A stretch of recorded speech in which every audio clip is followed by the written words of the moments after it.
Assalamualaikum warahmatullahi wabarakatuh. Perkenalkan, nama saya Edi Susilo, jurusan Komunikasi Penyiaran Islam semester 4 kelas A. Video kali ini dibuat dalam rangka memenuhi tugas mata kuliah Manajemen Siaran,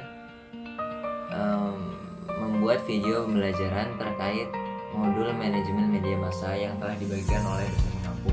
Dan kali ini saya kebagian di modul yang ke-9, yaitu tentang metode riset manajemen media massa dan menyusun proposal riset manajemen media massa.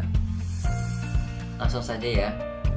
Saya yang pertama yaitu metode riset manajemen media massa. Kalau kita tahu dari berbagai pandangan yang muncul dalam rapat itu bisa dikelompokkan permasalahan yang ada menjadi 3, yaitu pertama isi media, yang kedua manajemen pemasaran, yang ketiga persaingan yang ketat. Dari ketiga kelompok pandangan itu dapat dikelompokkan lagi menjadi 2, yaitu sebab-sebab yang sifatnya internal organisasi, yaitu isi media dan manajemen pemasaran, dan satu lagi sebab-sebab yang diakibatkan kondisi eksternal organisasi, yaitu kian ketatnya kompetisi di antara media massa. Ya, kalau kita tahu sekarang media massa tuh begitu ketat ya. Mereka berinovasi, ada yang kalau kita ketinggalan, maka organisasi tersebut atau media tersebut akan tidak diminati lagi gitu. Karena misalnya ada media lain yang sudah 24 jam dia full siaran, yang lainnya ada yang berhenti nggak 24 jam, itu pasti ketinggalan kan. Maka akan peminatnya tuh beralih ke yang lebih baik lagi gitu. Meski sumber masalahnya sudah mengerucut hanya menjadi 2, yaitu faktor internal dan faktor eksternal organisasi. Nah, dalam kondisi seperti itulah riset pemasaran menjadi penting. Melalui riset bisa diketahui faktor manakah yang paling dominan yang mendorong penurunan pemasaran. Jadi kita bisa melihat faktor-faktor apa sih yang membuat media kita tuh ketika pemasarannya tuh kurang baik gitu. Terus banyak ahli yang membagi metode tersebut menjadi 2 saja, yaitu eksperimental dan non eksperimental penelitian. Eksperimental berarti kita melakukan intervensi atas kenyataan dengan melakukan kontrol atas variabel tertentu. Sedangkan yang dinamakan non eksperimental adalah penelitian yang menangkap realitas atau kenyataan seperti apa adanya tanpa melakukan intervensi apapun. Sebelum kita menetapkan metode penelitian, apa yang akan kita gunakan akan banyak ditentukan oleh permasalahan apa yang hendak kita selesaikan atau kita cari solusinya melalui penelitian. Penelitian manajemen seperti yang sudah kita bahas di atas merupakan penelitian. Jadi kita melakukan riset ini tuh ya untuk mencari solusi permasalahan yang ada di organisasi kita gitu. Biasanya permasalahan tersebut disusun dalam bentuk pertanyaan. Misalnya yang pertama, bagaimana perilaku khalayak televisi di Indonesia dalam menonton televisi, itu misalnya.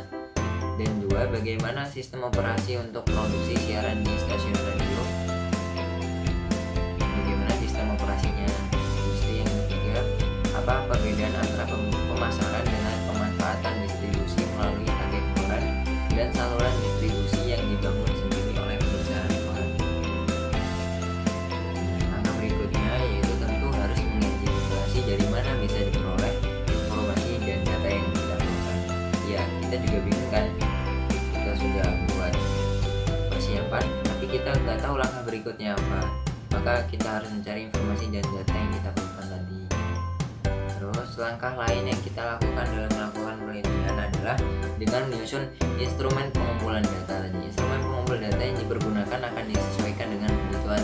Mungkin kita membutuhkan informasi yang sifatnya umum saja atau informasi yang mendalam. Instrumen pengumpul data itu bisa berupa angket yang menyediakan alternatif jawaban seperti yang bisa sering kita buat, atau pedoman wawancara untuk memperoleh informasi yang mendalam.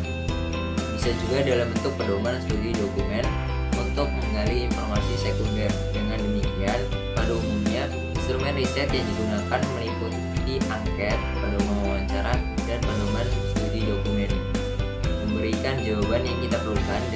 melakukan uji coba itu kita bisa mengetahui apa sajakah dalam angket itu yang harus kita perbaiki dan sempurnakan. Dalam uji coba itu pun diperhitungkan lama waktunya, waktu dalam pengisian angket. Bila terlalu lama, ada kemungkinan responden asal mengisi pada bagian-bagian akhir angket sehingga kita akan menemukan inkonsistensi jawaban. Itu tadi. Setelah semua tahapan di atas tuh kita mulai menyebarkan angket tersebut pada responden. Bila kita sudah menetapkan sampelnya, maka tentu kita akan menyebarkan angket itu pada sampel yang sudah ditetapkan. Kita akan menemui responden itu di kantor atau di rumahnya. Kita yang datanginya gitu. Bukan respondennya tuh datang kita untuk mengisi angket, karena kita yang perlu karena kita yang perlu apa ya, angket itu perlu diisi karena kita agar tahu apa sih permasalahan yang ada di media kita, misalnya di organisasi kita gitu. Kita lihat responden mereka itu seperti apa agar kita menemui solusi yang tepat untuk permasalahan, misalnya dalam pemasaran gitu. Barangkali kita akan memerlukan untuk membuat janji terlebih dahulu dengan responden sebelum meminta kesediaannya mengisi angket yang kita sebarkan. Responden biasa mengisi sendiri anketnya, namun ada kalanya kita hanya mengajukan pertanyaan dan responden memberikan jawaban, dan petugas penelitianlah yang memberi tanda pada alternatif jawaban yang tersedia dalam angket. Dalam banyak kegiatan penelitian, manajemen yang dilakukan oleh satu perusahaan biasanya disediakan pula cindera mata untuk mereka yang mengisi angket tadi. Jadi nggak cuma-cuma gitu, mereka tuh mengisi angket tuh ada hadiahnya. Kita memberikan apresiasi ya, rasa terima kasih kita kepada responden tadi telah mengisi angket yang telah kita bagikan. Cindera tersebut tidak perlu barang mahal, melainkan benda sederhana yang biasanya dihasilkan oleh perusahaannya, misalnya pulpen, gantungan kunci, gantungan telepon seluler, atau blok note. Nah, terus laporan penelitian itu yang akan dipergunakan untuk mengambil keputusan. Apakah pengambilan keputusan itu dalam pembaruan proses produksi, penyusunan strategi pemasaran, atau merumuskan kebijakan anggaran satu perusahaan media. Oleh karena itu, laporan penelitian menjadi bagian penting dari keseluruhan proses penelitian. Pada umumnya, laporan yaitu meliputi bab pertama itu pendahuluan pastinya ya. Yang bab kedua kajian pustaka, bab ketiga metode, bab keempatnya temuan penelitian dan pembahasan, yang terakhir kesimpulan dan rekomendasi. Nah, ini kegiatan belajar pertama kita tadi ya, tentang riset manajemen media massa. Nah, kita untuk membahas tadi penelitian itu meliputi apa saja, baik bab 1 sampai bab 5. Kita masuk ke kegiatan belajar 2, yaitu menyusun proposal riset manajemen media massa. Sekarang kita membahas lebih dulu sistematika proposal riset ya. Secara umum, proposal riset itu terdiri atas pendahuluan, tinjauan pustaka, dan metode penelitian, hanya 3. Masing-masing bagian proses riset itu berisikan subbagian. Subbagian nanti kita akan membacakan ya, kami bacakan. Ada juga informasi tambahan yang hendaknya dimasukkan ke dalam proposal riset itu, yakni yang pertama personalia tim peneliti, yang kedua jadwal kerja, yang ketiga anggaran biaya. Informasi tambahan itu meski tidak selalu biasanya dijadikan lampiran dari proposal riset yang kita tulis. Nah, ini informasi tambahan ya, baik personal tim peneliti tadi, jadwal kerja, dan anggaran biaya. Itu buat lampiran saja. Terus apa sih pendahuluan? Dalam bagian pendahuluan ini, pembaca proposal itu akan dihadapkan pada 2 dimensi, yaitu dimensi empirik dan dimensi konseptual. Dimensi empirik itu memaparkan apa yang terjadi dalam kenyataan, yang biasa dilengkapi dengan data kuantitatif dan juga informatif. Dan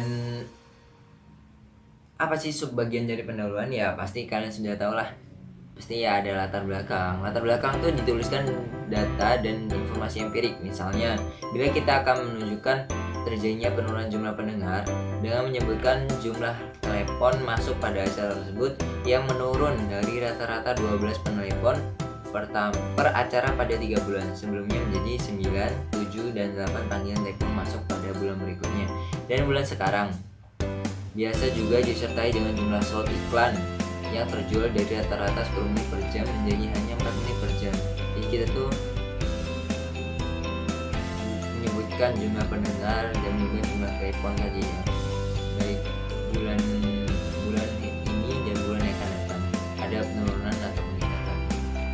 Identifikasi yang kedua, subbagian pendahuluan itu identifikasi masalah.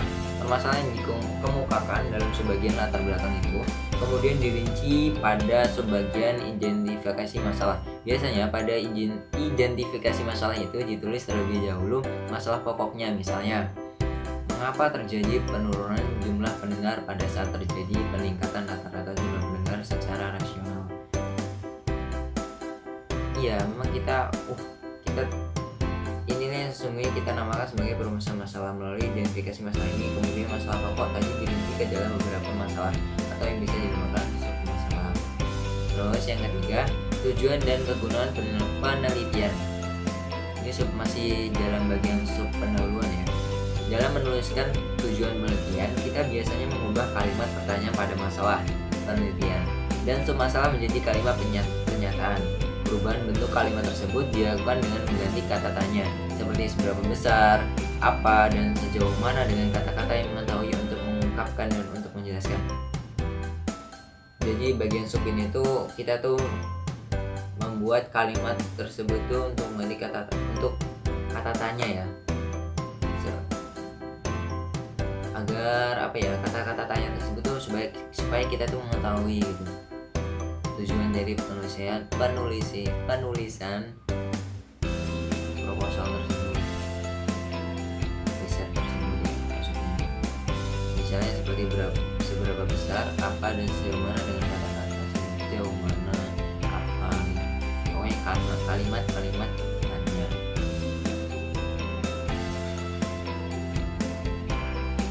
Keempat, subnya yang keempat, kerangka pemikiran.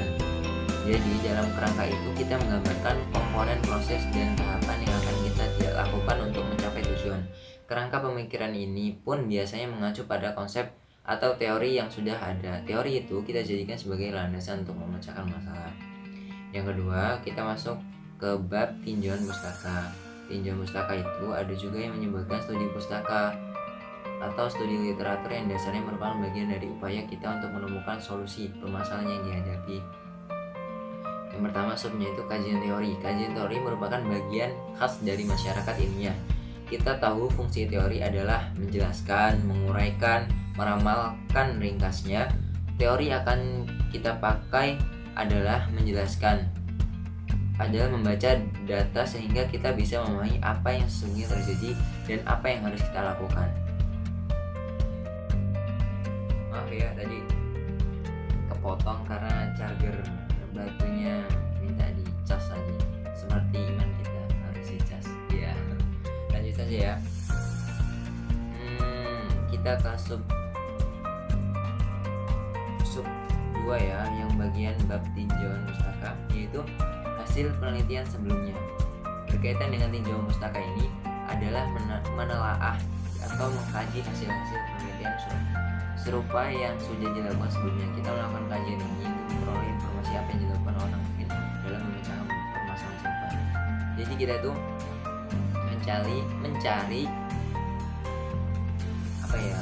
penelitian yang telah dibuat orang lain yang hampir persis seperti apa yang kita lakukan, agar kita ini tahu apa sih yang dilakukan orang tersebut untuk memecahkan masalah yang serupa tadi dengan kita.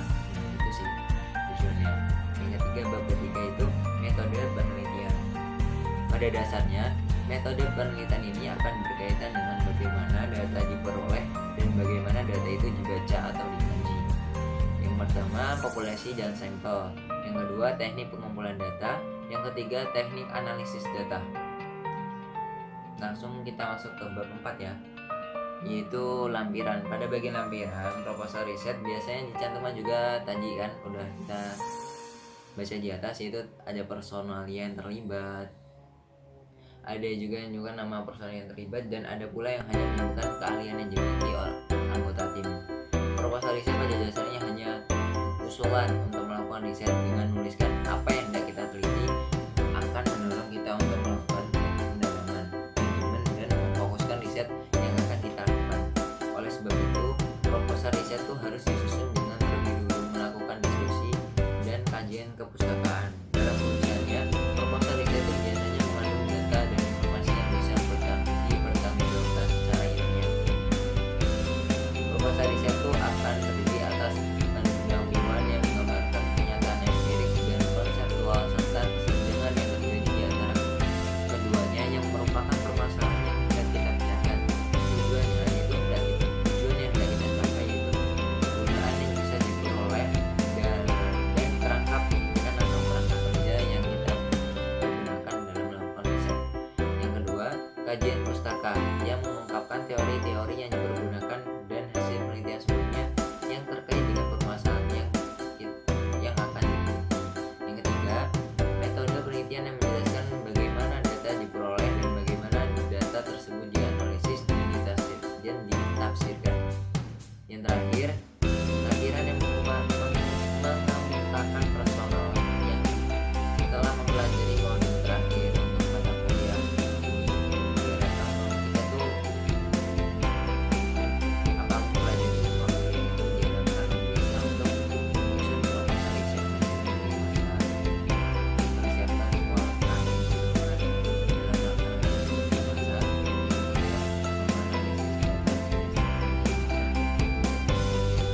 dibuat dalam bentuk laporan tertulis dan memberikan rekomendasi tindakan yang diperlukan. Ya, mungkin itu saja informasi materi mungkin itu saja informasi yang